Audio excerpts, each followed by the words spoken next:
Guys, at gala kami dito sa gubat at ngayon lang uli kami nagbisita dito sa mga tanim na gulay guys, mga kamuting kahoy.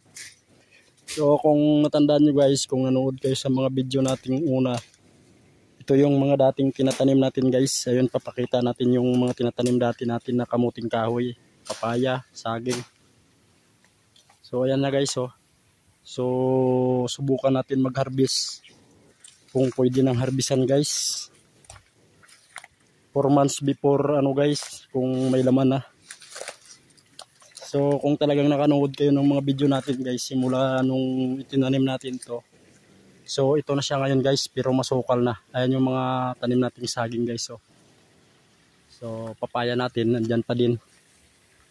Ayan. So malaki na yung in-improve ng ating mga tanim na saging guys, kaya lang ay masukal na. Yan guys oh.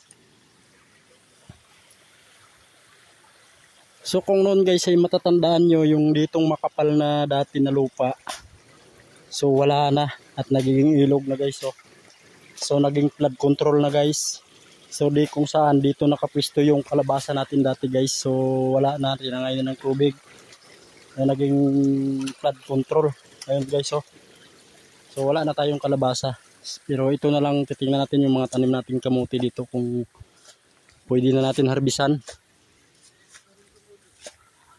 So ayan guys. So marami nang nawala sa mga tanim natin. At itong ating isang saging na tanim dito guys, mukhang mahahawa na din siya sa mga saging na mabuto. Ito guys oh. So yun yung ating papaya guys.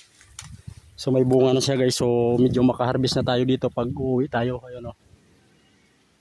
So makagulay tayo ng fresh. So punta tayo dito guys sa may... So kung matatandaan nyo rin guys, itong sa video ko na to guys, ito yung tinatanim ko dati na gabi guys. So ito na siya ngayon guys oh. Ayan.